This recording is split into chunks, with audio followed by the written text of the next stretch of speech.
Je m'en vais sur la montagne, au loft. Je m'en vais faire culture physique. Un titre écœurant qui a été créé par mon ami Claude Canville à la radio de Radio-Canada à l'époque, en soirée la semaine. J'ai contacté Claude, je lui ai demandé l'aimable autorisation de réutiliser culture physique. Il a dit oui, sans même demander le concept. Le concept, tu veux le savoir?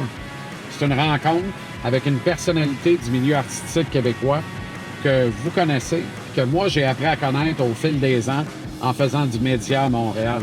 Alors, je convie cette personne-là qui prend une de ses soirées d'été pour une belle rencontre sur la montagne, une discussion en profondeur, de laquelle sort des bons moments, des confidences, des moments tendres, des éclats de rire, assurément. Et on parle évidemment de sport parce que ce qui me lie beaucoup à ces personnalités-là, ben, c'est un amour de la culture et du sport. Culture physique, ça commence dans les prochaines secondes. Bon épisode, présenté par ma belle gang de l'Association des concessionnaires Ford du Québec. Ils sont 84. Jusqu'au 31 juillet, louez l'Explorer Active 2026 pour un paiement équivalent à 129 $ par semaine. Visitez votre détaillant Ford du Québec ou le Ford.ca. Démarrez l'été en beauté à bord de l'Explorer Active 2026. Cet été, remorquez votre roulotte sans tracas avec l'Explorer Active. Bon épisode de Culture physique. Cet épisode vous est présenté par Lepelco Assurance.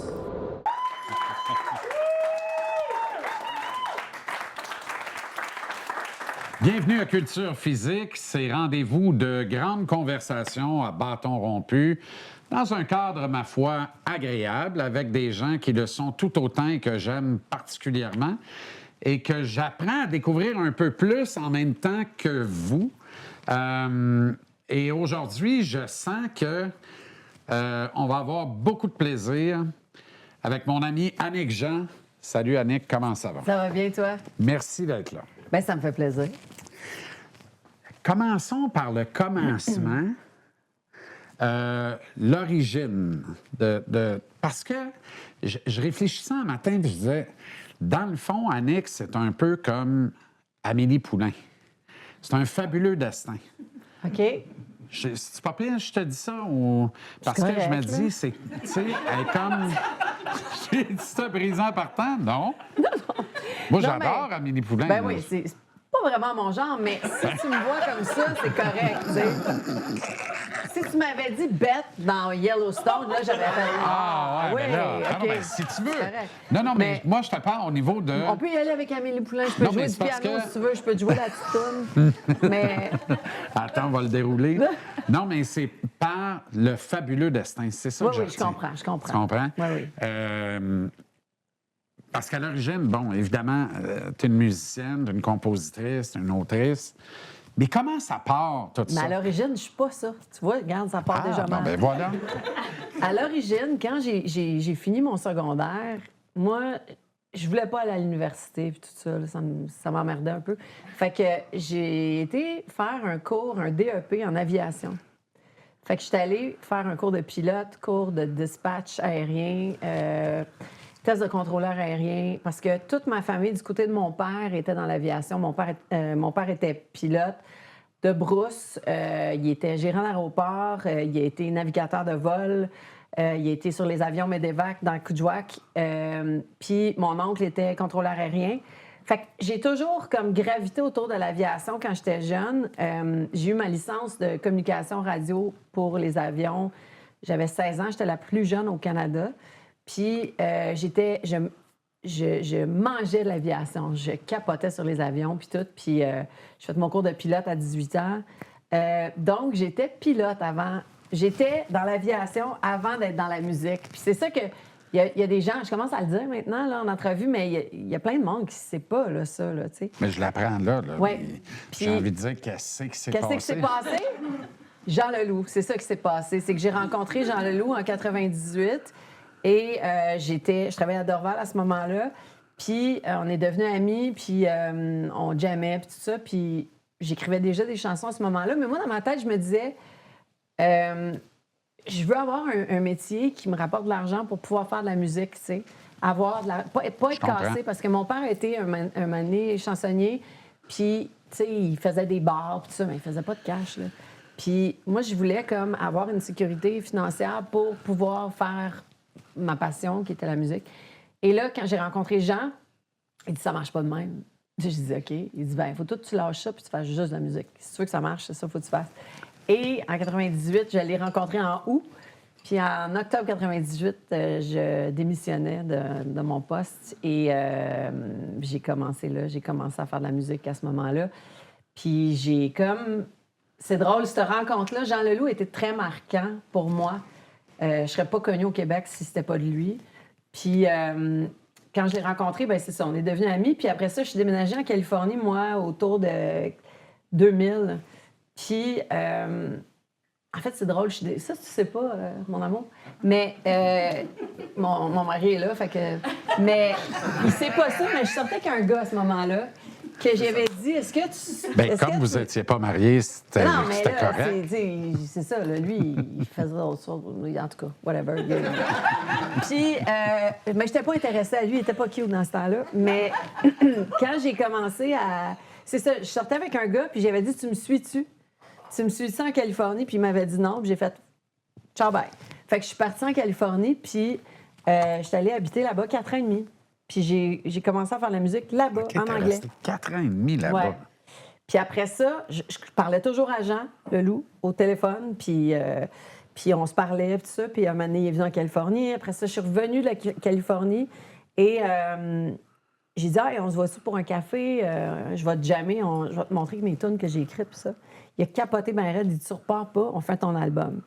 Là, t'as Jean Leloup qui dit, on te fait ton album. J'ai fait, OK, on va faire mon premier album. Fait qu'on est allé chercher mon contrat de disque.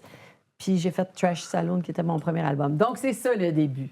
Wow. C'est le début est parti comme ça. Puis quand il dit on fait ton album, Ouais. il réalise, il co-réalise. On a co-réalisé ensemble. Il co-réalise Ouais. avec toi. Puis il devient un mentor. Là. Ouais. C'est plus que... Ça commence, c'est un ami, mais Ben, après... en fait, c'est que lui, il voulait que je fasse un album en anglais parce qu'il capotait sur mes tunes en anglais. Mais j'ai dit, je suis au Québec. Si je sors un album au Québec, je veux faire l'effort d'écrire en français. Mais moi, je pensais en anglais. J'écrivais en anglais. J'étais en amour en anglais. C'est pas le même sport. C'est pas la même affaire, Non. pas en tout. Puis c'est pas la même mélodie. Puis moi, je suis très difficile sur les textes. C'est la chose que je passe beaucoup de temps. Parce que la mélodie, pour moi, ça vient tout seul. La musique instrumentale, ça vient tout seul. C'est super facile. Mais les textes, je suis vraiment difficile. Puis j'avais comme un complexe sur le français à cause que je pensais beaucoup en anglais depuis des années. Puis qu'à un moment donné, quand tu habites en Californie, tu parles juste en anglais. Fait que là, j'ai dit, je veux écrire en français. Puis là, il était déçu un peu. Puis après ça, il dit, ben, OK. J'ai dit, tu vas être mon coach. Parce que je veux pas que ça sonne quétaine. Puis c'est niaiseux, mais il y a beaucoup de musique que je trouve qui sonne quétaine. Puis là, lui, je trouvais qu'il avait un beau phrasé. J'aimais sa façon de raconter ses histoires. Puis il avait une tête comme la mienne, c'est-à-dire qu'on a une tête un peu fuckée, là. Puis on a un monde imaginaire qui n'a pas de limite. Fait que c'était le meilleur match, moi puis lui, parce qu'on a vraiment... c'était le meilleur mentor que je pouvais avoir parce que j'avais pas de limite avec lui. C'était pas genre... Tu devrais mettre une guitare ici à 2 minutes 20.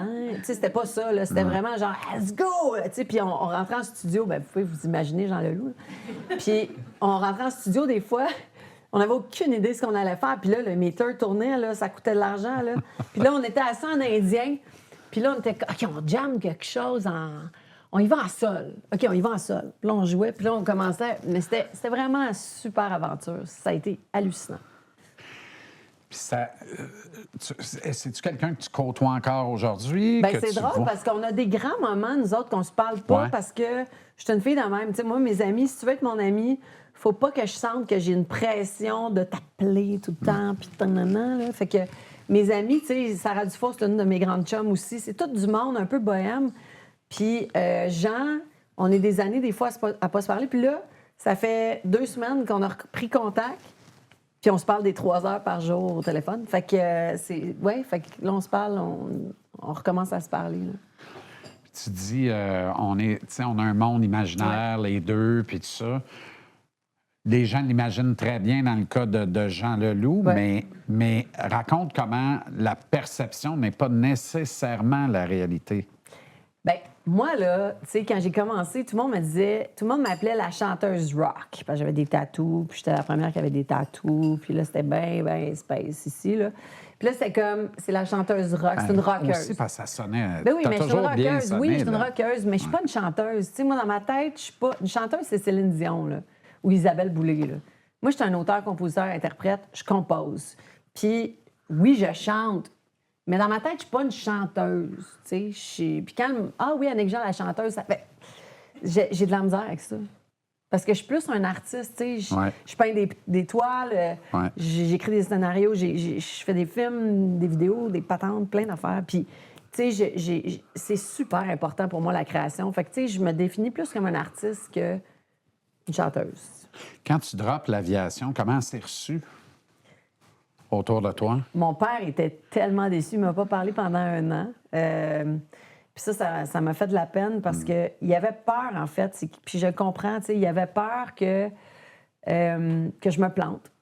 Puis je le comprends. Tu sais, maintenant, je suis maman. Hein? Quand on est maman ou papa, on sait c'est quoi. On se dit, OK, qu'est-ce qu'il va choisir, mon enfant? Non, non, non. Puis moi, je leur ai donné tellement de raids à mes parents. Là, tu sais, des fois, je me dis, oh, j'espère que mon fils va me donner peut-être 5 de ce que j'ai fait. Mais ça a été perçu, comme je te dis, surtout mon père, il y avait une déception. Mais le reste, c'était correct, tu sais. C'était correct parce que je pense que les gens connaissaient le côté artiste en moi, tu sais. Puis la Californie, c'est vraiment l'appel de la création, là. Ouais, puis je suis tombée en amour avec la Californie. J'étais allée en voyage comme 3 semaines. Je suis revenue, je déménage en Californie. Puis là, tout le monde était là, ben oui, tu vas être là 1 mois. J'ai dit, ben, vous allez voir, tu sais. Puis je suis restée là 4 ans et demi, tu sais. Puis j'aurais pu rester là plus longtemps si ça n'avait pas été de gens. Puis j'avais un chum là-bas, puis tout. Puis j'ai appelé mon chum un moment donné, j'ai dit, ben, je fais un album, puis va falloir que tu me shippes tout mon stock parce que je vais rester ici. Fait que, tu sais, c'était un peu bizarre, là, comme patente.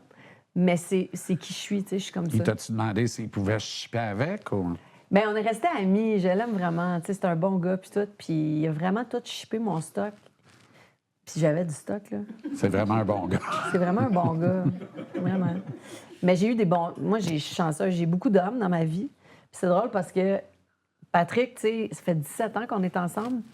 Mais mon record avant, c'était 1 an. Fait que- Puis là, moi, ce que je trouve très drôle, c'est que quand j'ai commencé à sortir avec Patrick Huard, dans les entrevues, tout le monde me disait, t'as pas peur d'être avec un homme à femme? Là, je partais à rire, j'étais là, un homme à femme, OK, il y a eu 5 blondes connues. Wow! Fait que moi, mais comme 1-0 de plus, puis on s'en reparlera, tu sais. Fait que, tu sais, je trouvais ça drôle parce que tout le monde me parlait de ça comme si j'allais avoir peur. Je dis, parce que vous connaissez pas mes ex, mais en tout cas, il y en a là-dedans qui sont pas mal plus connus que Véro Cloutier, là. Mais en tout cas, ça, c'est un autre... On fera un autre podcast là-dessus. Mais c'est ça. Qu'est-ce qu'on disait? On disait plein de belles choses. La Californie, puis le retour, Ouais. puis ton ex qui ship ton stock. Ouais. Puis là, tu te réinstalles ici, puis tout ça. On va faire juste une parenthèse sportive. Ça sera pas bien long, Ben parce que oui. c'est pas un pote de sport nécessairement, sauf que toi, tu as joué Mais ça au hockey. s'appelle culture physique. Culture physique. Puis tu as Ouais. joué au hockey. Ben là, Ouais. tu fais du motocross. Ah, moi, là, en fait, moi, j'étais un gars dans un corps de femme. Ben, c'est ça, t'es one of the boys. Je suis mais plus que ça, là, tu sais. Sérieux, je suis quand même contente d'être une pas pire cute, là, tu sais, fille. Mais je suis vraiment dans ma tête, je pense T'es comme trop un modeste. gars. Non, mais je pense vraiment comme un gars. Puis mon chum, vous le... Tu sais, je suis vraiment... Tu sais, dans le couple, la princesse, c'est Patrick. Il savait pas, mais c'est un roast, là. Non, mais en tout cas, ça pour Tu dire veux que... vraiment qu'il crisse son camp? Non, mais en fait, quand on a commencé à sortir ensemble, là, regarde, on va se dire les vraies affaires, on est ici pour ça. Quand on a commencé à sortir ensemble, Patrick, c'était un night life guy, you know? Genre avec un petit char fancy, puis tu sais, genre... Puis tu sais, le gars qui sort sur Saint-Laurent, puis tu sais, qui va, tu sais, ça, dans des restaurants, puis... Puis là, quand on commençait à sortir ensemble, j'ai dit, bon, là, il y a une affaire bien importante qu'il faut que je t'explique. Moi, je pêche le saumon, puis je vais en Gaspésie souvent. C'est important pour moi. Fait qu'il va falloir que tu fittes là-dedans, tu sais. Mais à ma grande surprise, il a vraiment fité là-dedans. Puis il a capoté autant que moi. Et là, un moment donné, est venu le temps que j'ai présenté un de mes amis, à Bonaventure, Dominique Boucher, c'est un monteur de ligne de TELUS, puis c'est un gars qui pêche le saumon, qui chasse, tout ça. Et là, Patrick est devenu ami avec lui. Et là, il a découvert la vie des pick-up. Les 4 roues, la boîte. Et là, j'ai dit ça, t'as le droit d'être un gars, hein? T'as le droit vraiment d'avoir tous des jouets de gars, là, tu sais. Et là, il s'est équipé. Mon chum, c'est un monomaniaque. Pick-up, 4 roues, chainsaw, des cannes à pêche. Là, c'était comme, oh my God, j'ai comme enfin l'homme de rêve. C'est comme un acteur qui est fucking hot, il est beau. Puis là, il est beau, parce que quand j'ai commencé à sortir avec, c'était à son plus beau. Il avait 41. Et là, c'est comme un vin, là. Tu sais, il était comme, je l'avais dans ma cave à vin depuis un bout, là, puis il était beau. Puis là, j'étais là, OK, mais les ex, c'est moi qui est là, la gang. C'est moi qui est là. J'ai toute la meilleure affaire du gars, tu sais. Puis là, mais en plus, je fais découvrir son côté de, c'est le fun d'avoir des chainsaws, des affaires de même. Fait qu'on a bien du fun en Gaspésie, tu sais. Puis, c'était quoi ta question? Je me rappelle pas, puis c'est pas grave. Tu vois, c'est ça le problème avec moi, c'est parce que je pense à des affaires. Mais c'est parfait. Mais je sais qu'on allait à quelque part avec ça. Ben en fait, tu me racontais... OK, moi, je vais faire de quoi? OK, vas-y. Moi, je vais Toi, pogner le fil. Faut que tu structures l'entrevue. C'est pas supposé être ça, mais... OK, mais je suis vas-y. pas bon là-dedans, mais je vais le faire. Mais là, j'ai besoin Les de ça prochaines, dans le je vais cadre. garder le fil. Moi, je vais juste me rappeler du début. La genèse, puis après, on OK, est parti parfait. de Non, mais là. pourquoi je suis allée sur Patrick? Je suis allée à quelque part. On là, a puis- ce petit point-là en commun. Le sport! Ben oui! OK, bon, là, on recommence, OK? Cet épisode vous a été présenté par Lepelco Assurance.